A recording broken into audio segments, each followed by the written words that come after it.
pertama menjadi bosan. Yang dipuji pada banyak minum makan, bukan yang berakal hanyalah ternakan.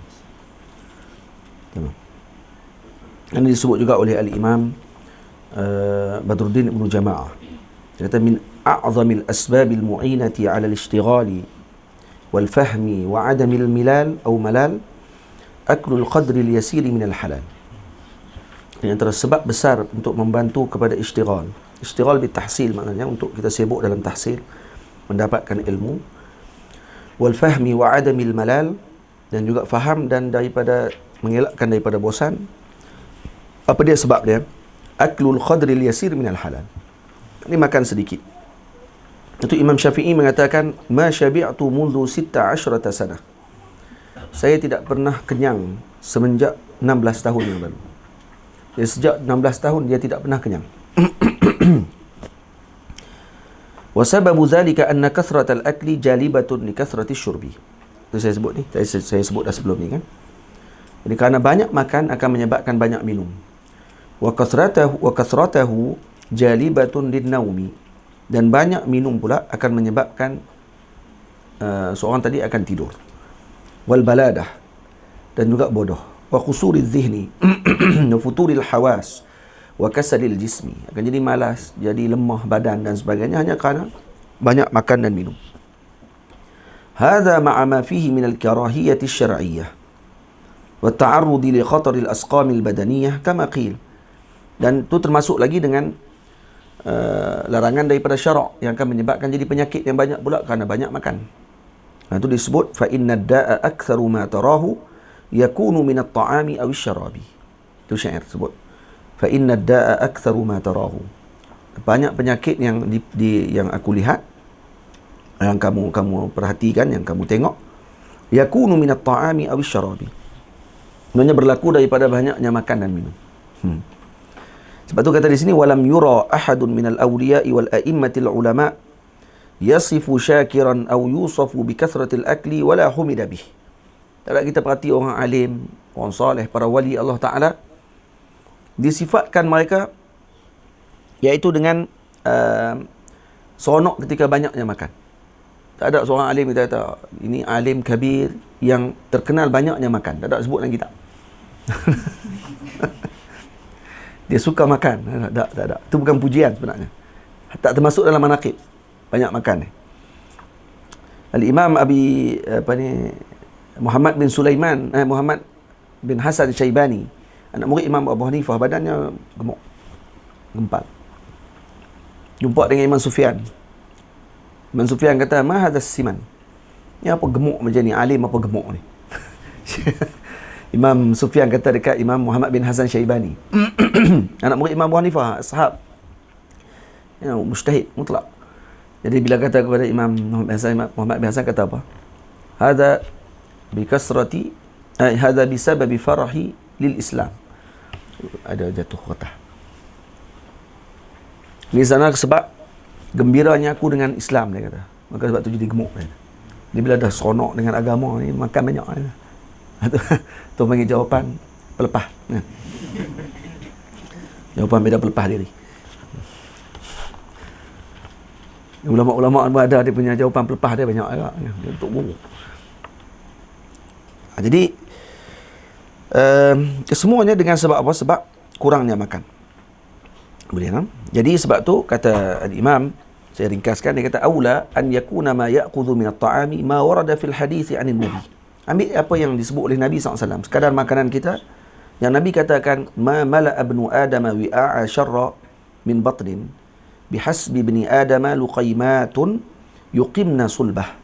Ini cukup sekadar anak Adam tadi makan makanan yang sedikit yang boleh untuk mendirikan tulang belakang dia. Itu saja. Fa in kana la mahalata fasulusun li ta'ami. Kalau tak ada jalan juga, maka tak ada cara juga, sulusun li ta'ami. 1/3 daripada perut dia tadi dibahagikan untuk makan, wa sulusun li syarabih, wa sulusun li nafasih. Ni makan sampai tak boleh nak napah. Dia dah sampai kat sini dah. Dia dah sengkak dah benar tu, teruk dah tu. Tu dah habis dah. Hak dah habis dah. Sampai tak ada nak menapah tak boleh, maksudnya kita dah berlebihan pada waktu tersebut. Jadi fa in zada ala dhalik Faziyadatu israfun qarijun 'anis sunnati. Lebih daripada apa yang Nabi sebut dipanggil sebagai dipanggil israf. Dipanggil membazir. Wa qad qala Allah Ta'ala wa kulu washrabu wa la tusrifu. Jadi apa makna ayat tadi? Maksudnya makan mengikut apa yang Nabi sebut. Kulu washrabu wa la tusrifu maknanya sampai sepertiga saja perut kita diberi untuk makanan, sepertiga lagi untuk nafas, untuk minuman, sepertiga lagi untuk nafas. Faham? Sebab tu kata ulama, ayat wa kulu washrabu wa la tusrifu, kata ba'dul ulama, jama'a Allahu bihadhihi al-kalimat at-tibba kullah. Dalam ayat wa kulu washrabu wa la tusrifu, dalam ni ada seluruh perubatan dalamnya. Jadi ubat semuanya ada dalam tu. Sebab tu penyakit kita semua daripada makan kita. Ya. Baik. Jadi kurangkanlah makanan juga minuman. Ini sebab utama menjadi bosan. Yang dipuji pada banyak minum makan, bukan yang berakal hanyalah ternakan. Berpadalah dalam segenap urusan, itulah pesanan sebaik utusan. Kurangkanlah tidurmu, jangan lebihkan. Sepertiga hari jadikan amalan. Jadi tidur kita pun kena kurangkan. Penuntut ilmu kena kurangkan tidur. Iaitu dengan menjadikan sepertiga hari sahaja sebagai waktu tidurnya. Apa sepertiga hari? Sehari 24 jam. Sepertiganya maksudnya 1/3 daripada 24, iaitu 8 jam. 8 jam pun banyak dah sebenarnya. Jangan kurang sangat pula. Jangan terlalu kurang. Paling kurang 6 jam tidur. Jangan terlalu kurang daripada tu. Kerana itu membahayakan. Membahayakan kesihatan kita. Kerana modal utama penuntut ilmu adalah sihat. Jangan langsung tidak tidur, wahai teman. Badan otak juga perlu kerehatan. Jadi kena rehat juga. Otak kita kena rehat. Kalau tidak nanti mati cepat. Mengaji tak ada habis, mati lah. Rupanya sebab tak tidur malam. Dia kata nak kena study, nak kena baca kitab, nak kena murajaah, nak kena ni. Kalau semangat sungguh ni. 2 hari ya.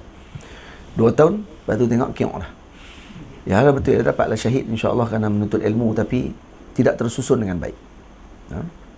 Jadi tu apa ni? Walaupun kita baca kisahnya para ulama, Al-Imam Nawawi kata saya tidak pernah meletakkan lambung saya di atas tanah selama 2 tahun ketika di Dimashq. 2 tahun tidak pernah tidur. Maksudnya tak tidur dalam keadaan berbaring. Tertidur sahaja. Tidurnya para awliya ni tertidur, bukannya nak tidur. Kita nak cari masa tidur. Kita mengaji tu waktu itulah nak tidur. Kita mencari masa tidur. Tak, mereka tertidur. Jadi itu pun nikmat dah bagi mereka. Faham? Baik. Kemudian, jadi jangan langsung tidak tidur. Kena bahagi juga masa kita untuk kita berehat. Lepas tu otak ni perlu rehat juga. Perlu berjalan, ambil angin. Tu minggu-minggu, seminggu sekali kena keluar. Pergi kat bukit ke, pergi pantai ke, kena ada juga yang tu. Pergi ke kebun, tengok pokok durian contoh, hirup udara segar, kena ada. Sebab kalau tidak, kalau penuh masa seminggu tu saja dengan ilmu saja akan meletihkan. Kerana yang main dengan otak ni lebih letih daripada dengan badan. Seminggu sekali ni saya sebut ni, seminggu sekali ambil kerehatan, menghirup udara segar dengan taulan. Pergi keluar. Ini disebut oleh Imam Al-Imam Al-Arabi. Imam Arabi sebut dalam kitabnya Siraju Tullabil Ulum. Dalam kitab dia ada sebut, keluarlah dengan kawan-kawan pergi tafassuh. Pergi naik bot ke. Sini ada houseboat di sini. Di Tasik Bedu ni. Petang-petang pergi berjalan ambil gambar belakang tu. Kelah pasak kan. Lepas Zuhur tu jalan tengok Tasik Bedu. Hujung sekali tu ada Pebelah Rusa. Terus daripada Simpang 4 ni terus sampai jumpa bukit semua tu naik terus lagi. Terus terus sampai hujung sekali ada Pebelah Rusa. Banyak ekor enggak, kat 40-50 ekor kat Rusa. Dan kebun tu. Jadi ayah ada tanah satu lagi. Arwah ayah ada bagi tanah satu lagi dekat dengan bukit. Tu insya-Allah nanti tanam durian semua situ kot. Tanam durian, buat pondok sikit tempat suluk. Bila nak pergi suluk kat situ. Sambil-sambil tunggu durian jatuh. Tu dekat 5 relung juga tanah tu. 5 relung. Besar. Kalau gabung dengan tanah satu lagi ada 10 keluk. Tanah tu besar tu, bukit. Kalau derian memang sesuai lah bukit-bukit ni. Itu insya-Allah kita akan buat dusun nanti di situ. Tanam pokok-pokok buah-buahan. Beda nanti pelajar-pelajar pondok, orang-orang ramai kalau main musim ni boleh pergi makan kat situ. Dia kena tanam dah lah sebenarnya. Kalau boleh pergi bersih tanah tu, tanam sekarang ni dalam 3-4 tahun lagi tumbuh. InsyaAllah. Dia pun kalau beruk tak masuk kacau lah. Babi tak kacau tu. Ya. Itu banyak lah binatang tu. Harimau pun ada tu. Harimau akap. Itu yang buah-buah duduk di Zawiyah ni kita hantar ke situ. Nampak buah mengaji tak mau tu. Nampak duduk pekat nak menikah dah. Nanti kita hantar itu je. Jin pun banyak itu tu. Ya. Musik banyak itu tu. Boleh pergi tu tengok. Nak try tengok. Jadi macam mana. Jangan langsung tidak tidur wahai teman, badan otak juga perlu kerehatan. Seminggu sekali ambil kerehatan, menghirup udara segar dengan taulan. Tok Guru pun minat jenis berjalan juga. Jadi nanti anak murid pun akan terikut dengan Tok Guru sekali lah. Akan pergi berjalan sekali dengan Tok Guru mereka. Jika kamu jenis suka permainan, bermainlah, jangan sampai lupa Tuhan. Jadi kalau jenis suka main, kami game ni, main bola ke, kan? Sebenarnya apa ni, main basikal ke, nak gerek. Nah. Dia panggil hobi bangsawan dia panggil. Kan? Nak gerek ke apa semua tu lah. Sila, kan? Boleh, tidak ada masalah. Perhatikan makananmu wahai teman. Menguatkan atau mengurang ingatan. Ini ada yang mainan ni ada disebut oleh Al-Imam Arabi dalam kitab dia berkenaan dengan main bola. Dan dia tak setuju dengan orang main bola, dia kata. Sebab dia tengok lebih banyak pergaduhan daripada kebaikan. Dia ada sebut dalam syair dia, saya lupa nak bubuh, nanti kita akan masukkan dalam syarahan dia. Kata dia, ini bukan mazhabku, kata dia. Main bola ni bukan mazhab. Apa ni? La'ibul qurrah hadza laysa madhhabi, kata dia. Ini bukan mazhab aku. Kerana daripada dia kata, aku lihat orang main bola ni banyak bergaduh daripada yang elok. Main futsal ke apa tu boleh, tak ada masalah apa. Tapi main sonok-sonok je, bukan nak dapat piala dunia pun. Kita duk heran kenapa yang bergaduh main peringkat sekolah ya. Bergaduh serupa dengan main peringkat dunia. Kok lah lepas menang tu dapat piala dunia. Kok gaji 1 juta sebulan kan, macam dengan Ronaldo, Ronaldinho tu. Tak apa juga. Ni tak ada gaji apa pun, seronok nak dapat. Abang kata dia pemain sekolah ya. Berkelai tu. Ya Allah. Sebab kalau orang tahu dia punya tujuan main tadi ni hanya untuk seronok ya. Main untuk kesihatan. Main nak bagi teman, ada jumpa kawan. Dia tak akan pidah kaki kawan ya. Tapi dia pergi sepak kaki kawan, dia kena lecek nak apa, sepak kaki orang. Kenapa jadi macam tu? Kerana dia nampak macam jangan terlalu utama sangat benda tu. Main seronok ya.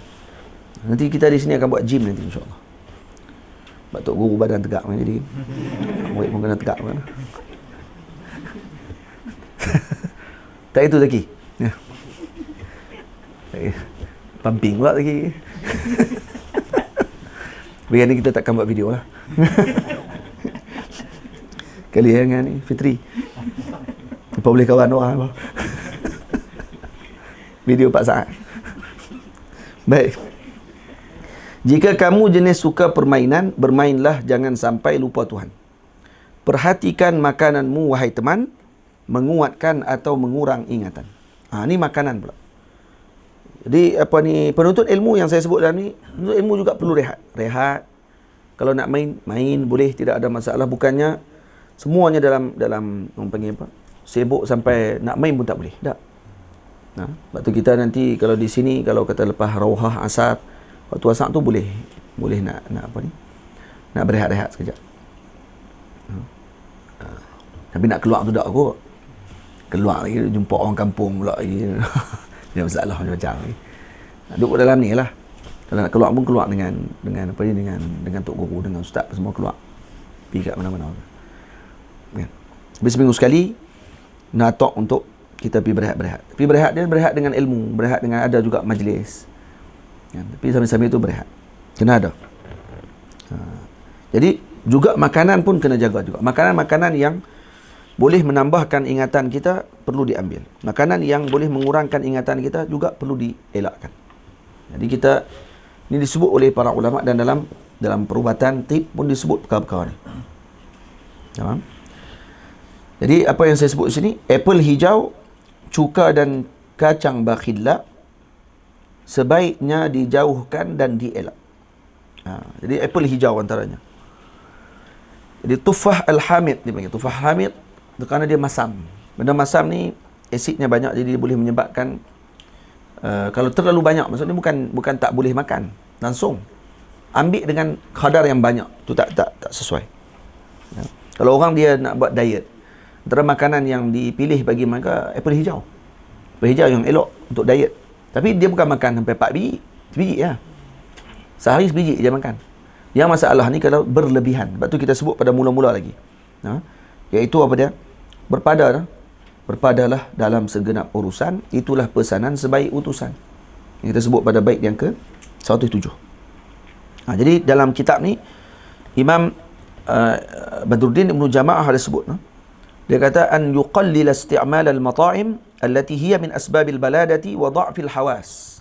Yani mengurangkan makanan yang menyebabkan kebodohan dan juga lemah pada anggota tubuh kita. Antaranya apa dia? Tufah hamid, ni apple hijau. Wal baqilla, baqilla apa dia? Ful. Kacang ful. Di Mesir tu. Lepas tu dalam ful ni dia ada satu benda baik juga. Dalam ful dia ada seluloza dipanggil. Syekh Ahmad sebut saya dia ada seluloza. Seluloza ni menyebabkan cepat kenyang. Sebab tu para penuntut ilmu di Azhar dulu dia makan ful pagi-pagi. Kerana nak bagi cepat kenyang, dia tak perlu kepada makanan yang banyak. Sebab nak bagi tahan sehari semalam tu. Sebab tu di Azhar zaman dulu, di Jami' Al-Azhar, penuntut ilmu yang duduk di Azhar diberi wakaf kepada mereka sehari 2 biji roti. 2 biji sehari. Siang 1 biji, petang pula sebiji lagi. Sehari sebiji roti. Ataupun sehari 4 biji roti lebih kurang. 2 biji siang, 2 biji malam. Lebih kurang itulah. Tapi sikit sangatlah. Dan kemudian dalam tubuh full. Full ni kalau makan 1 biji roti makan full, dia akan kenyang sampai petang. Petang pula makan full ni kenyang sampai pagi esok. Kenyang cara depa lah. Nak makan pun takkan nak makan ni kau udang galah ke apa semua. Ya, cara-cara depa lah. Cara-cara penuntut ilmu zaman tu. Qanaah betul penuntut ilmu zaman dulu. Zaman lah kalau kata bagi makan tu, marah mak pak mai. Anak kami duduk di pondok, tengok balik kurus, teriak tengok anak dia. Patutnya dia seronok tengok anak dia kurus duduk di pondok. Sebab tu baru mengaji. Dr. Aiman cerita kat saya, dia kata di Indonesia, di pesantren ni, kalau balik gemuk daripada pondok ni bukan mengaji ni, pergi makan. Dia kata kalau duduk di pondok pesantren balik kurus, ni baru mengaji. Betul ya? Makan kurang, tak sempat nak makan. Nampak tak? Ni kalau balik makin gemuk lagi hari ni, mengaji ke, duduk pergi kedarah apa ni? Kita nanti ni tengoklah. Kalau sehari sekali nasi pun cukup dah. Ini kalau duduk di sekolah dulu, sehari sampai 3 kali nasi. 2 kali nasi. Tengah hari, petang. Sehari 6 kali makan. 5 kali makan. Pagi makan. Tengah hari balik lagi makan. Petang pula ada minum petang. Malam makan malam sebelum maghrib. Malam pula lagi, tengah malam ada lagi, apa dia, Supper apa dia? Menderita. Supper. Jadi 5 kali makan sehari. Tu tak kira hak dia makan tu, duduk dalam bilik dia lagi.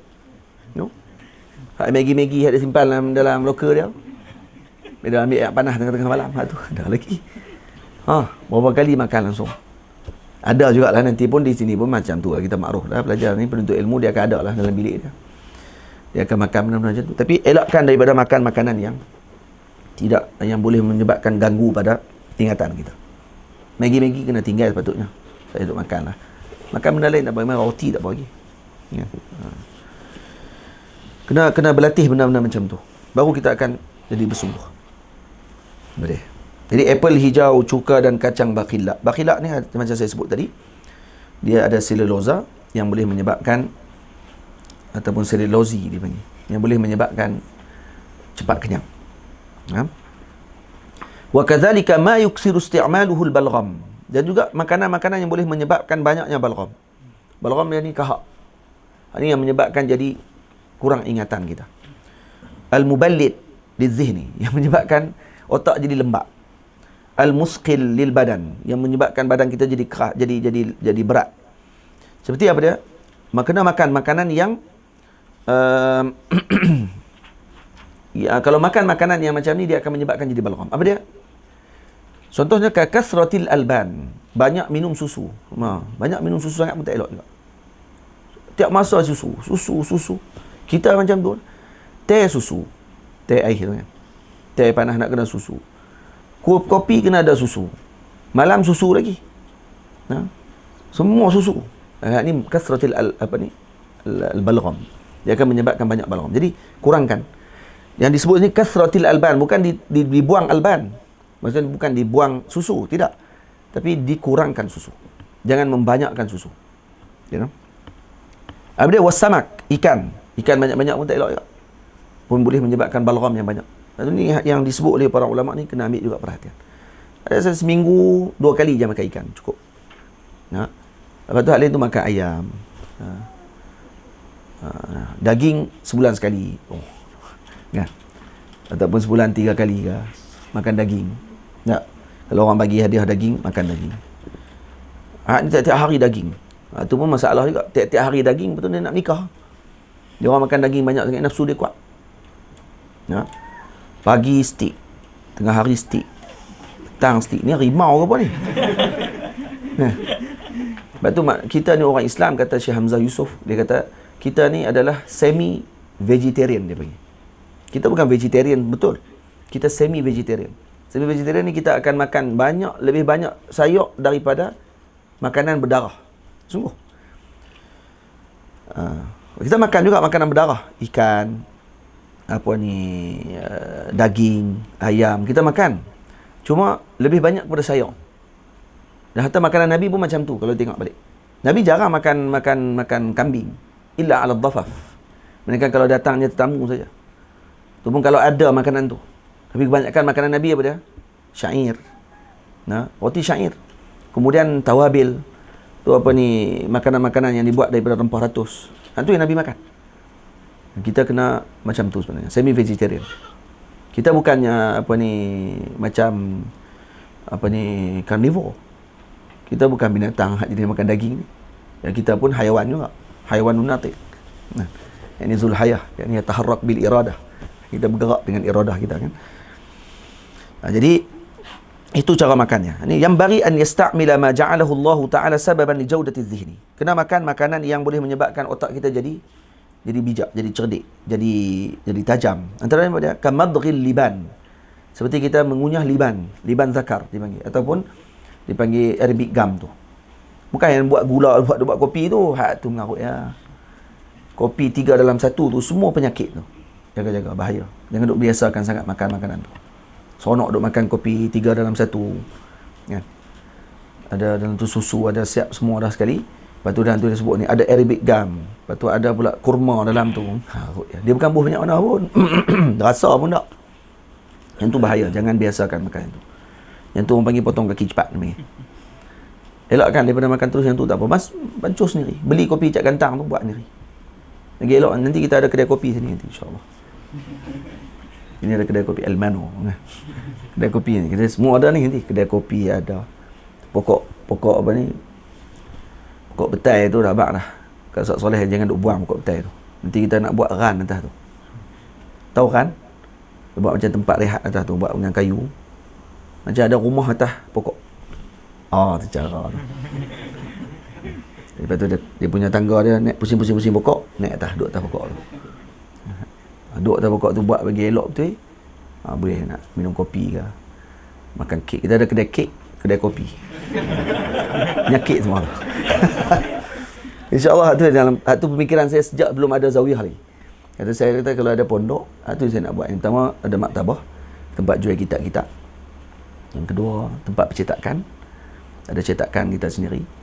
Yang ketiga ada kedai kopi dan juga ada kedai kek ataupun kedai roti. Kek dengan roti ni orang tak makan selalu sangat pun. Sebab kita nak makan nasi. Daripada kita ambil buka kedai nasi. Pasal dah tu sekali jadi kedai makan lagi. Kita buat kedai kek, kedai roti. Sebab saya pergi ke Indonesia, ke pesantren-pesantren. Kebanyakan daripada para guru ni dia akan buka kedai roti. Kerana dia roti dia ada. Kedai roti dia. Jadi mak saya ni pandai buat roti. Jadi orang boleh mengaji kan, buat roti, keluarkan roti yang daripada zawiyah sendiri. Betul kek. Kek, mak saya pandai buat kek juga dulu ni. Lepas tu kalau dia buat kek, memang satu kampung ni kira tiap-tiap hari birthday. Saya kita pun heran. Tiap hari birthday ni, orang tempah tiap-tiap hari kek. Kita akan buat macam secret recipe lah. Ada kedai kek, bila orang nak main tu ada tempat rehat. Tu kan ada kolam tu. Minum tepi kolam, atas pokok, minum atas pokok. Dah dia tak mengaji. Dia kerja main nak minum kopi, minum makan kek. Dia surau kosong, berkata main minum kek, minum kopi ya. Kita akan buat itu insya-Allah. Lepas tu ada kedai baju. Hak jual baju untuk guru pakai tu. Semua ada kat situ lah. Yang pelekat mahal tu ada dia. Cara tu macam dengan ni pasar raya ke apa. Kita kena buat macam jadi dia panggil one stop center dia panggil. Cara. Semua ilmu keluar daripada sini. Lepas tu kalau kata ada anak murid bukan semua mungkin jadi tok guru. Mungkin dia akan buka kedai percetakan nanti dia ada tempat untuk dia latihan dia nak cetak. Kita ada nak mengaji dah. Nanti saya akan hantar anak-anak murid yang siapa yang minat tu nak pergi mengaji di Akademi Jawi. Mereka akan ajak semua sekali. 3 bulan duduk dengan mereka akan ajak cara macam mana nak edit, cara macam mana nak nak pilih kertas kitab, macam mana nak cetak kitab ni. Akan keluar hasil macam ni lah. Kitab-kitab saya kebanyakan selepas ni, bukan kebanyakan, mungkin semua kitab saya akan dicetak oleh Akademi Jawi. Yang pertama kerana mereka raikan orang panggil ilmu tu. Mereka anak murid kepada Syed Naqib Al-Attas. Jadi dia ada konsep macam mana cara nak cetak kitab. Dan dia pula terima siapa nak mengaji dengan mereka, boleh duduk dengan mereka 3 bulan. Tak payah bayar apa. Saya kata kalau saya nak bayar pun boleh. Kalau anak-anak murid saya nak pergi, saya nak hantar, perlu yuran. Dia tak perlu yuran, kita akan bayar. Tapi tak banyak lah, sebulan 300 kita akan bagi. Sebulan 300 untuk tolong mereka. Mereka pun banyak kitab mereka tak keluarkan lagi. Jadi boleh tolong mereka ajak. Mereka akan ajak cara nak edit, cara nak tulis, cara macam mana nak susun bentuk kitab sampai ke percetakan. Daripada percetakan sekali, macam mana nak cetak kitab. Ni nak stamp ni, hak ni jadi macam warna mah ni. Memang dia nak bagi kepakaran sebut dan dia pun minat. Dia pun kata nak bagi semua dia kata. Dia kata dia lagi seronok kalau kata ustaz boleh buka pula percetakan lain kata di Kedah. Maksud dia bukan dia nak monopoli. Ni jiwa agama yang macam tu yang kita minat. Kalau orang tak ambil, dia kata siapa nak ambil? Nak jumpa orang yang ada jiwa yang boleh nak ada percetakan untuk kitab-kitab agama. Dia nak yang berkualiti apa semua kali tu. Payah nak jumpa. Jadi dia pula sanggup nak ajak. Kita main tak ada masalah. Tapi tak bolehlah ramai-ramai terus tu. Betul sekali main 4 orang. Duduk 3 bulan. Lepas tu main lagi 4 orang lagi. Duduk 3 bulan. Saya nak hantar ada 2-3 orang dah minat untuk nak pergi duduk tu. Kita akan hantar nanti mereka pergi duduk sana. Nanti balik nanti mereka akan duduk di Zawiyah ni untuk buat percetakan. Dia akan lahirkan generasi pula. Di Mesir, saya hantar ada 2 orang anak murid saya ni pergi mengaji bahagian jahit kitab. Saya ambil semua daripada Syekh Ali ni. Syekh Ali Jumaah yang top macam ni kat anak-anak murid dia. Syekh Ali Jumaah, dia pernah buka akademi untuk jahit kitab. Belajar cara macam mana nak tajlid kitab. Syekh Ali sampai macam tu dia fikir. Dan dia kata ditutup sebab apa? Sebab anak muda Mesir tak minat. Sayang dia kata. Syekh Ali kata orang tak minat. Anak muda ni tak minat, tak nampak ni satu pekerjaan. Tapi mereka mengadu kata mereka menganggur, tak ada kerja lah apa semua. Padahal tu pekerjaan besar tu. Jahit kitab tu boleh buka kedai. Kalau kata berkualiti betul. Ada seorang ulama, saya tak ingat Syekh Ali sebut nama dia. Dia sendiri yang pergi belajar di Turki. Pergi belajar cara nak jahit kitab ni. Jadi kitab macam ni. Kitab-kitab turas ni, hak lama ni. Tu hak yang kulit kambing tu. Ni. Jadi macam kulit-kulit kambing ni. Pijat dengan jahitan fakir. Yang betul-betul mewah. Jahitan tu mahal. Dia pergi mengaji di Turki sendiri dan balik semua kitab dalam maktabah dia jahit sendiri. Saya hantar depa kata boleh dah. Yang seorang tu Din tu dia kata dia boleh dah jahit. Dan saya tanya dekat Akademi Jawi kata tidak ada di Malaysia ni yang boleh jahit kitab. Tak ada. Hak tu kalau dia kata kalau ustaz boleh buka dia kata buat macam tu dia kata habis. Kira meletup kalau kata orang hak minat jenis kitab-kitab turas lama ni. Bukan setakat orang biasa ni. Arkib negara akan hantar sebab tak ada tempat nak jahit kitab. Arkib pun akan hantar nanti kalau kata jahitan tu kemah elok. Lepas tu guna kulit kambing. Kamu tengok asal dalam bilik ustaz ni ada kitab-kitab lama yang jahitan fakir. Umur dah 100 tahun lebih. Kita tengok macam mana dia jahit. Dia ada dalam bilik. Yang tu kitab tu mahal harga dia. Tapi dia jahit tu elok. Kertas tu comel elok, semat. Kertas lama. Tapi jahitan kulit dia tu. Kita nak ada macam tu, fikrah kita kena ada kat macam tu. Tak kira lagi yang Syekh Ali dia buka markas untuk khat. Semua dia bayar duit dia. Siapa yang pergi mengaji free. Dia yang guna duit dia untuk nak support tempat tersebut, dan kemudian anak murid pergi mengaji saja. Keluar balik, keluarkan kepakaran. Kita kena ada fikrah tu sebenarnya. Fikrah membina umat ni, saya tengok Maulana Syekh Ali ada benda tersebut. Dia bukan hanya bina penuntut ilmu saja, belajar saja, tak. Dia bina orang untuk kehidupan. Sekarang Syekh Ali dia sibuk dengan Misral Khairiyah. Dia buat apa? Dia beli dengan Misral Khairiyah tu, beli lembu, kambing dalam berapa puluh ribu ekor, kemudian dibagi di kampung-kampung untuk dibelah dan keluarkan hasil nanti. Susu lembu, daging lembu dijual. Kemudian pusing modal. Syekh buat macam tu. Nah, mana alim mausu'i yang macam tu, yang fikir semua benda. Bukan hanya untuk keluarkan generasi saja. Kita nak buat macam dia susah. Kita bukan orang kaya. Dia kaya tak apalah. Kita ni orang miskin tapi buat cara miskin lah. Buat cara-cara kita lah. Kok dah jadi kaya nanti kan. Kok dah boleh buat tu nanti akan jadi kemajuan besar untuk umat Islam. Semua pakai ada tempat yang dia boleh nak berniaga. Dia tak ada alasan sebenarnya. Balik pada Mesir, tak ada alasan kalau kata dia tak ada kerja apa semua sekali. Itu saya kata, kalau kata muslimat pergi ke Mesir, ambil inisiatif sendiri, pergi ke kampung tempat Masyayikh Badawi tu, pergi mengaji teknik macam mana nak ajak budak-budak Quran. Balik ke kampung masing-masing, duduk 2-3 orang ni buka tahfiz sendiri. Tahfiz untuk apa Quran je, macam tadika tu. Kan? Ataupun pergi terlibat dengan pasti ke semua sekali tu, bincang balik buat silibus untuk hafal Quran saja. Ada satu kelas untuk hafal Quran saja. Yang ni untuk mengaji, yang lain ni untuk hafal Quran saja kata. Buat satu lagi sektor orang panggil apa? Satu lagi dars ataupun dalam setiap pasti dan setiap tadika tu untuk hafal Quran saja. Jadi siapa-siapa anak-anak yang nak minat hafal Quran duduk sini 4 tahun, 5 tahun. Sebelum masuk darjah 1 dah habislah Quran 30 juzuk insya-Allah. Jadi tak ada lah mengaji dengan budak-budak lain ni. Budak-budak lain ni ada yang mengaji matematik, ada mak ayah nak macam tu, ada mak ayah jenis nak hafal Quran ni. Tapi balik rumah, bukan duduk asrama. Balik rumah. Boleh je sebenarnya kalau nak buat tu, tak ada alasan pun sebenarnya. Budak-budak kita boleh je.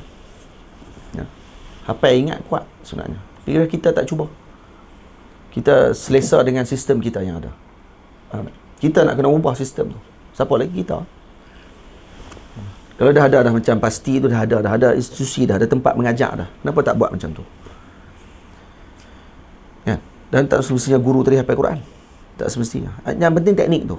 Macam mana nak bagi budak ni boleh baca cepat, dan kemudian dalam masa yang sama dia boleh lepas tu menghafal Quran tu. Sini pun Malaysia pun dah ada teknik bacaan tu. Dan budak-budak pun macam bacalah sayang apa semua tu kan, boleh baca dah Quran. Cepat juga. Guna teknik tu juga untuk hafal Quran ni. Tak perlu campur yang lain-lain. Hisab apa semua tu masukkan juga sikit-sikit je.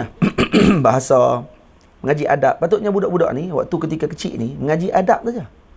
Cukup adab kan. Sebab tu katanya di Jepun, budak-budak masuk sekolah rendah, setahun tu mengaji adab lah dia kata. Pergi ke pasaraya, macam mana nak bagi jalan kat orang tua-tua dulu. Pergi kat sesembah, nak bagi orang tua-tua naik dulu, dia jangan potong orang tua-tua. Dia kata tu je belajar. Sebab kawan saya Ustaz Azrul tu, isteri dia duduk di Jepun dulu. Dia kata dia tengok sendiri macam mana budak-budak Jepun dilatih setahun dalam kelas. Tak ada kelas apa. Kelas dia pengajian moral, adab saja. Nak kena pergi kemah rumah orang, pergi cuci sampah, nampak sampah ambil. Kadang-kadang depa buat panggil test sosial tu, hak jenis tahu duit, tengok nak ambil tak duit. Kalau ambil, kenapa pergi ambil? Duit tu bukan kita punya. Dan tu ya. Dia buat yang tu ya sebenarnya dalam setahun tu. Dalam tempoh setahun tu lah kali tersusun. Walaupun Jepun teruk juga macam-macam pun, cuma tang adab mereka, kebersihan apa semua tu dijaga. Kenapa kita tak buat benda tu? Cara sembang tu macam saya ni menteri pendidikan tu. Ya. Tapi kalau kata jadi tu, itulah. Mungkin mereka pun fikir yang sama juga, tapi kekangan macam-macam nak buat tu, itulah. Sebab masalah apa ni? Masalah mentaliti. Nak buat macam mana, payah tu masalah. Tu nak kena duduk atas kepala semua. Hak kepala ni kalau kadang-kadang dia tak boleh buat dengan orang lain, dia kena duduk dengan dia lah. Buat dia dulu, tengok jadi macam mana. Faham tak? Saya duduk bayang kalau kata ustaz-ustazah ni pakat balik, tak ada alasan nak masuk sekolah kerajaan apa semua, dia pun buat sendiri. Ustazah ada 4 orang cukup dah. 4 orang ni buka dekat tempat dia. Jangan buka di kampung, buka di bandar. Tempat orang sibuk. Sebab orang kampung semua tak sibuk. Keluar motong anak duduk rumah tak apa. Orang bandar dia nak kena hantar anak dia kat mana? Ni abang. Kita ada sistem kita. Duduk 4-5 jam je. Sampai mak balik kerja, ambil balik. Kalau lah ni lagi sakan. Mak balik kerja pukul 3 petang. Oh, lagi lama duduk dengan budak-budak tu. Menghafal Quran, belajar adab. Tak perlu nak payah-payah. Tak perlu nak ajak map waktu tu. Tak perlu pun budak-budak tu. Nak bagi budak tu cerdik, nak kena jadi genius apa semua ni. Tak bagi Quran dulu. Saya duk berharap benda tu kalau kata berlaku. Kalau boleh jadi tu kita buka kat Ustaz. Buka kat Ustaz dulu. Kemah lagi buka di Kuala Lumpur tu. Yang sistem tu ambil betul daripada kampung tu. Manusia Badawi tu. Ambil sebiji, jangan tukar langsung. Sebiji ambil macam tu. Dan berlaku daripada dah 20 tahun berjaya keluarkan hafiz yang banyak. Bukan zakat hafiz ni. Hafal Alfiyah Ibnu Malik. Hafal Syatibiyah 1000 bait dalam ilmu qiraat. Nak boy. Banyak kali dah sebut tapi tu akhwat perempuan dia Mesir. Budak tu. Dia sibuk dengan persatuan. Seronok bincang ubat gegat mana yang paling sedap kan. Lepas tu macam mana kita tak mau pergi ke Ruak Jawi ni. Kita kena halang adik-adik dia pergi ke Ruak Jawi. Tu dia bincang. Kita kata apalah kemajuan dia ni. Ya. Lepas tu kalau kita kena marah apa teriak tu lah. Tak ada kemajuan langsung untuk nak bawa tu. Kalau nak fikir untuk kemajuan umat ni patutnya ustaz-ustazah dia pun kena fikir juga benda tu. Korban sikit pergi berjalan, pergi tengok, bincang terus dengan pihak masjid apa ni, ma'had tu, macam mana kita nak buat ni. Kami nak bawa kawan-kawan mai mengaji di sini. Ataupun kalau kami payah nak mai sini, boleh dah hantar ustazah mana-mana mai ke Kahirah, kita buat kursus. Macam mana nak ajak. Ambil betul ilmu tu. Lepas tu buat latihan. Panggil lu anak-anak budak-budak Mesir ni, budak-budak. Ramai kan orang kahwin di Mesir, ada anak-anak tu, try hantar anak-anak tu mai duduk dengan kita. Kita try hafalkan tengok. Tak perlu pergi Mansyah Badawi. Duduk di Kahirah saja. Kita sendiri yang buat. Boleh je. Lepas tu kutip yuran. Yuran ambil lah sebulan 50. Beda nak bagi kehidupan ustaz-ustazah ni. Boleh je. Tapi dah otak ni beku. Tak nak buat apa, seronok dengan kehidupan dia. Dapat duit dia tiap bulan daripada mak, daripada ayah. Ustaz pun boleh buat yang tu kalau nak buat. Cara cerita tu nampak macam akan berjaya dalam masa 2 hari tu. Sajalah bagi tahu ni ramai ustaz-ustaz Mesir ni. Balik nanti depa lah kena fikir benda tu. Kena bergerak sikit. Dia akan ada tentangan lah. Dia akan ada lah kecaman orang apa semua tu. Biasa. Buat tak tahu kalau larat nak layan kecaman orang ni, tak larat nak layan lah. Dia tak? Saya ni boleh bagi idea. Saya nak buat, kalau saya ada tenaga nak buat semua benda tu, kita akan buat semua benda tu. Masalah dia kita tak ada tenaga. Saya nak mengajar lagi, saya pun nak kena fikir kedai kek, teruk lah saya. Nak tumpu mengajar je lah. Kedai kek bagi kat orang lain. Kedai kopi bagi kat orang lain. Tu bagi kat orang lain lah. Ni kita nak menulis kitab lagi, nak keluar rijal lagi, kemudian nak ni bangunan lagi nak kena buat, nak fikir. Oh, semua kita jenuh. Tapi fikir juga lah. Tak boleh lari pun kena fikir juga lah. Lepas tu saya duk nak cari yang bersungguh saja. Dia kena apa-apa pun yang bersungguh. Lepas tu dia minat dalam bidang tu. Itu baru kita boleh. Dan kena ingat, bukan semua orang boleh mengajak. Dan jangan ingat kalau boleh mengajak saja jadi kemuliaan. Tak. Dia ingat kata, kalau tak mengajak, kira lekeh mengaji Mesir. Tak semestinya. Sebab ada orang bidang lain. Dia tak boleh mengajak. Macam mana suara tak keluar? Dan kalau keluar pun orang tak faham. Dia pun tak faham dia cakap apa. Tapi tambah kerja, laju. Ni kelebihannya. Sebab tu guru yang apa ni, yang bijak ni, dia akan tengok kelebihan murid tadi ke mana. Jadi dilorongkan murid tu ke tempat tu. Jadi murid pun jangan duduk pelekeh orang lain. Hak kawan ni pula tengok ni, aku boleh mengajar. Hang tak boleh mengajar. Hang boleh apa ni, cetak kitab tak boleh mengajar. Hang buat, dia buat. Tengok. Hang try buat dengan dia buat, bagi ganti hang pula dengan dia ni. Hang tak boleh ganti dia pun tak boleh ganti hang. Masing-masing ada kerja masing-masing. Kan bagi elok macam tu. Semua pandang, dia ni ada kelebihan dia. Saya tak boleh buat kerja dia. Hang bagus macam tu. Betul tak? Jangan duk fikir kata kalau mai daurah ni semua balik keluar jadi tok guru besar semua. Kalau semua bakat buka pondok, jenuh lah. Habis tanah dalam dunia ni. Buka pondok semua. Ya tak? Kena ada fikiran tu. Lah ni lagi senang, ada rumah kedai. Orang duk buka tuition, buka apa semua tu. Ni buka tahfiz untuk budak-budak daripada umur 3 tahun sampai umur sebelum 7 tahun. Maksudnya dia masuk dia satu tu, target kita habis 30 juzuk. Kalau tak habis 30 juzuk pun kurang-kurangnya silibus di Azhar tu dah habis dah. Secara tu. 8 juzuk kan di Azhar kan 8 juzuk. 8 juzuk tu hafal. Nanti kira budak ni pi Azhar tu nanti ni kata tak sangkut dah. Dia tak sangkut dah macam Syekh Ruak tu. Ustaz Nazrul sangkut ke Quran lah. Ni budak ni dah ingat betul. Budak ni kalau waktu ni dia hafal, umur 3 tahun, 4 tahun, 5 tahun, 6 tahun ni, kalau dia hafal, dia tinggal 3 tahun pun dia ingat lagi. Ini kelebihan budak-budak. Dia tinggal 3 tahun tak mengulang. Dia mengulang saja, ingat balik. Tapi kalau umur 13 tahun, 13, 14, 15, 16 hafal. Umur 17 tinggal, umur 18 tinggal. Umur 19 dia rasa tak ada apa tu. Quran, dia hafal Quran kan dulu. Dia kena ulang balik Quran ni teruk pada waktu tu. Betul tak dah? Ha? Ada hafal Quran. Berapa juzuk dah? 30-an? Ha? 20. 20 kali 20. 20 juzuk. Ingat semua. Ha? Ingat berapa juzuk? Betul-betul ingat. Jadi kalau tebuk waktu ular ni kira ni. Fatihah. 20. Dua depan, dua belakang. Itu yang ingat betul-betul ya. Kalau apa ni, sebab masuk umur apa? Umur 13. Lain kalau kata ni, tengok macam budak-budak kecil, Muhammad saya tengok. Muhammad baru masuk sekolah dalam 4 hari tak silap. 4 hari, 5 hari dia baru pergi ke Seriti tu. Hafal apa? Tabarak. Boleh hafal tabarak dah. Baru 4 hari duduk di Seriti tu, dia duduk mulang rasanya. Bila dia mulang tu. Tengok. Suruh baca tabarak. Tabarakalladzi, kita pula terlupa nak sembuh. Maksudnya boleh baca. Maksudnya boleh ingat dalam 4 hari, 5 hari je. Dia bukan baru tak sampai 2 minggu ke sekolah. Baru balik pun. Cepat. Otak dia pun cepat. Kita aja duk pandang lekeh kat budak-budak Melayu ni. Boleh. Ha? Kecuali dia memang memang budak ni memang mangkuk betul ni. Tak boleh kata apa. Dia ada orang macam tu. Sungguh. Maksudnya cikgu pun tak kata Allahuakbar, budak ni memang tak boleh. Kalau ada belanga, kita panggil belanga kat dia. Cakap duk panggil orang Kedah panggil mangkuk je. Tak panggil belanga cakap ni. Tapi kalau kata belanga boleh buah kat dia, dia ni budak ni belanga ni. Teruk gila. Ada yang macam tu, dia kelas pemulihan macam tu kan. Hak tu memang tak tahu dah, yang kepala otak dia kerja duk fikir cap pelum. Patang lagi balik main cap pelum. Dia ceplak dia main cap pelum tu. Boh apa ni biji cenderai tu. Cik cenderai pula biji apa? Duk apa ni? Duk tembak orang biji apa? Boh ceri. Oi, ada orang main cap pelum dengan ceri je. Heran ni. Ha. Hak tu je otak dia fikir, kerja nak mengaikan. Dia kerja macam nak cidin burung. Hak tu kerja dia. Orang tak boleh kata apalah. Kita kena ada. Semangat tu kena ada, insya-Allah. Saja ni cerita-cerita sambil-sambil no. Sambil-sambil nak bagi semangat ni, kena kita fikir benda yang besar pada masa akan datang. Sebab yang main ni bukan pelajar sekolah menengah.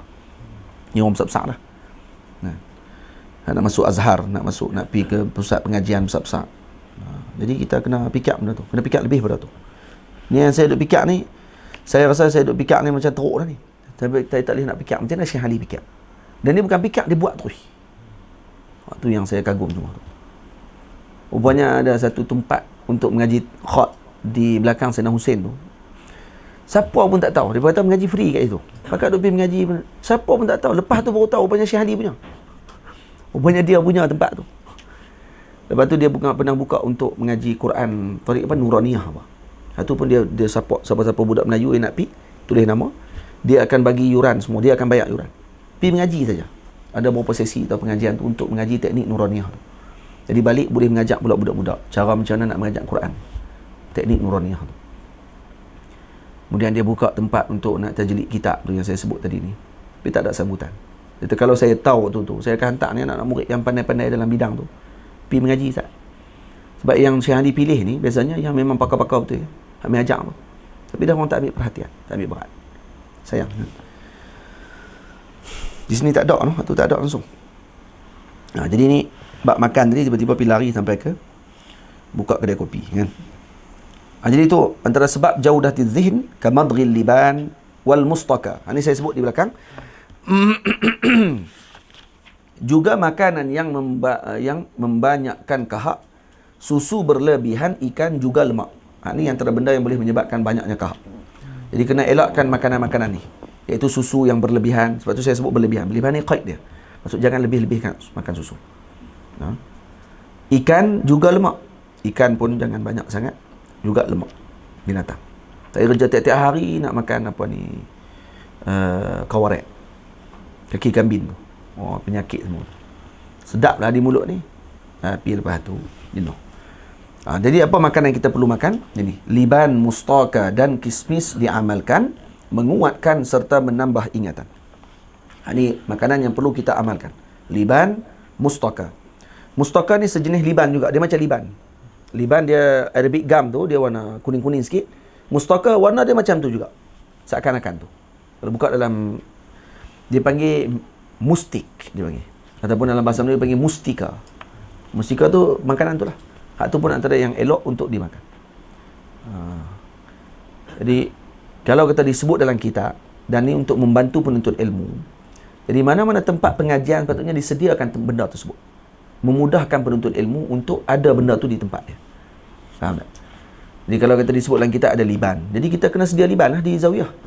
Ada tempat jual liban. Liban tak mahal pun, jangan beli liban hak daripada Saudi. Hak jual di Abdul Samad Qurashi tu. Hak tu bukan makan liban tu ingatan kuat. Kuat sungguh sebab tu duit tu habis. Duit ingat duit dia habis. Sekilo 400 rial. Liban di Abdul Samad Qurashi. Tapi memang kalau makan sedap gila. Saya pernah try rasa. Hak sekilo 400 tu. 400 rial. 400 rial kat 500 ringgit. Sekilo. Saya try rasa sikit. Oh, sedap. Sedap tak rasa apa pun lah. Dia tak rasa apa. Cuma dia tak ada habuk-habuk. Kalau kat Mesir, sekilo RM8 je. 10 genih kot kilo. Hak tu setahun tak habis. Satu bekas ni, bekas besar ni, kita buh tak habis setahun. Cara nak makan dia macam mana? Cara dia banyak. Ada yang kita ambil, terus kita kulum. Kita pepak macam dengan apa ni, makan singgam tu. Chewing gum. Makan macam makan chewing gum. Ada jual pula tu. Di Mesir ada jual. Dia buat macam bentuk chewing gum. Bentuk love. Dari Liban. Dia jual satu bekas. Lebih kurang dalam berapa puluh genih. Dalam 15 genih, 20 genih lebih kurang. Satu bekas tu. Dalam tu ada banyak. Dia buat macam chewing gum tu. Hak tu memang tak ada campuran apa-apa. Yang tu elok. Dia benar makan chewing gum, manis. Makan hak tu. Hak tu dia akan membuang kahak. Yang kedua, cara dia ambil rendam dalam air. Yang tu yang bukan hak dia buat tu. Untuk chewing gum tu, hak tu buat yang masih biji-biji tu. Hak tu ambil, letak dalam cawan. Kemudian bubuh sikit lah kalau kata kita nak bagi manis sikit. Bubuhlah ayak gula sikit. Bubuh ayak gula sikit je. Tu kalau nak bubuh bagi manis, kalau tak bagi manis lagi elok.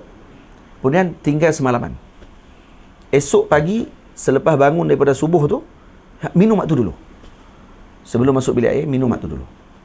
Tu elok. Untuk buang kahak. Tapi tak sedap langsung lah. Memang tak sedap pun. Tapi kena makan tu. Dan Imam Syafi'i dikatakan, ketika beliau wafat, ketika dimandikan jenazah beliau, di dalam mulutnya ada liban. Maksudnya tu amalan dia. Tu terkuat ingatan sungguh tu Imam Syafi'i. Pun dia masih amalkan lagi liban. Makan liban. Sebut bagi elok liban, bukan laban. Pergi kedai Arab apa ni, fi laban. Bagi laban. Liban lain, laban lain. Ini laban zakar, jam terus lagi. Ini liban zikir pula. Fi liban zikir. Zikir. Ini makan yang tu. Ala hasabil adah. Ikut dengan adat kita. Ikut masuk dia dalam sebahagian riwayat lagi, dalam sebahagian cetakan ala hasabi mazajih. Sekadar yang dia mampu nak makan liban tu banyak mana, dan mustaka tu banyak mana dia nak makan. Cara makan sama. Kemudian wa akli zabib bukratan wa jullab. Makan apa ni? Makan zabib. Zabib apa dia? Dalam ni saya sebut zabib. Kismis. Cara makan dia yang macam kita sebutlah apa ni, 7 biji tu siang, pagi sebelum ala riq. Maksudnya dengan tanpa minum air. Mula-mula makan tu ambil kismis 7 biji makan. 7 biji je, jangan lebih-lebih pula. Tak kira dia dahaga. Makan kismis daripada panas. Tak kira dia jadi dahaga pula, nak kena minum air. Yang penting tu tak minum air tu. Makan kismis 7 biji pagi-pagi. Tu. Kemudian di sini sebut wal julab. Bukan makan julab. Makan julab. Makan julab. Jenuh. Pergi kedai Cina sensei. Ada julab, ada julab. Dalam kitab sebut julab. Biar hantam julab batu. Jenuh terabak kat bilik ayak. Cirik-birik mampu. Bukan julab tu. Julab ni dalam bahasa Arab kazunnar, ini ma'ul ward. Iaitu air bunga. Air bunga mawar. Minum air bunga mawar tu. Tu maksud julab tu. Bukan julab kat kedai tu. Makan julab tu jenuh. Jadi ni julab ni mu'arraq. Dia bagi ma'ul ward. Minum air bunga mawar.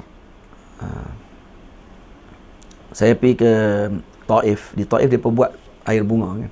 Ada jual air bunga mawar. Air bunga mawar tu elok untuk buah masakan apa semua sekali. Dan dia jual minyak bunga mawar. Dia kata dalam berapa ratus kuntum bunga mawar tu boleh buat keluar dalam berapa mili je. Minyak bunga mawar tu. Sebab tu minyak bunga mawar tu kalau botol besar lebih kurang dalam berapa mili tak ingat dah saya pun. Kecil lah, botol kecil dia tu. Tu sampai 4 ke 5 ribu rial. Harga dia mahal. Tu jadi hadiah pada para pembesar ya. Jadi kalau hak kita ni buat apa? Beli bunga mawar lah. Bunga mawar tu harga 10 rial lah. Hak bunga hak dia ambil daripada ayak tu. Hak tu dia nak press tu. Adalah kilang tu. Kilang tu dibuat pada zaman Turki Uthmaniyah. Dia akan kutip bunga-bunga mawar ni. Dia akan press. Keluar dalam berapa mili je. Tu nak kena basak lagi apa semua. Keluar mili sikit je keluar. Yang tu harga sampai beribu. Tapi ayak yang bunga-bunga mawar itu dia akan buat air. Air tu dia akan jual pula. Murah tu. Yang tu boleh penuntut ilmu makan elok. Jadi kalau sepatutnya kita bila dah baca kitab macam ni, nanti bila ada zawiyah dan sebagainya, ada kita punya galeri, kedai jual kitab semua, makanan-makanan ni kena jual. Sungguh. Ini cara dia kalau mudir zawiyah ni, dia habaq je, hak tukang buat ajar tu hak belakang. Depa teruk nak kena fikir, nak cari tambah mana pula dah. Tak kira, yang penting buat. Kami mesyuarat kami senang dalam kereta. Mesyuarat kami tak payah. Duduk dalam kereta sambil-sambil naik kereta tu masa tu lah mesyuarat. Dan minit mesyuarat lepas tu tulis balik. Faham? Di mesyuarat kita tak ada lah nak kena duduk, kita buka dengan tasbih kafarah. Tu habis lah. Kita buka dengan Al-Fatihah. Terus, mula perbincangan, yang tu lah pekerjaan. Kerja kita hak tu lah, perbincangan kita tu lah kerja. Jadi, tak ada lah duduk ni, lepas tu nak bincang pula, buat ada lagi, tak buat lagi, tak. Kita buat terus. Kalau boleh lah. Kalau ada duit, kalau ada kemampuan. Nah ada tu. Baru kita betul beramai dengan apa yang ulama sebut ni. Ni duk sebut liban, sebut mustaqal, sebut haram, tak pernah tengok pun. Lepas tu penuntut ilmu duk mengaji kita pun, dia pun tak nak makan pun. Jadi macam mana nak beramai benda tu? Tak ada beramai. Sebab tak disediakan. Dia nak cari sendiri. Penuntut ilmu macam ma'ruf lah. Kita lah kena sedia. Pas dia tu, kat beli sendiri lah. Jangan sedia pun, tak ada beli ke tak? Boleh lah kalau yang apa ni kita nak bagi, kita bagilah. Tu kena ada nanti insya-Allah taala. Boleh tak? Banyak benda tu macam nak buat tu. Baik. Jadi adab penuntut ilmu dengan gurunya, ni petang nanti kita akan sambung insya-Allah taala. Nanti kita sambung pukul 5 petang 5 petang insya-Allah. Jadi boleh berehatlah. 12. 1 2 3 4 5 lama 4 jam. Dah nak tidur tu. Tidur ke nak pergi cari makan dengan kokok nasi tak cukup. Nak keluar pula ke pergi kolam nerang ke. Boleh tanya. InsyaAllah ta'ala. Baik, malam ni kita, petang ni kita sambung pertemuan kita. InsyaAllah ta'ala. Baik, wassalamualaikum warahmatullahi wabarakatuh. اللهم صل أفضل الصلاة على أسعد المخلوقات كسيدنا محمد وعلى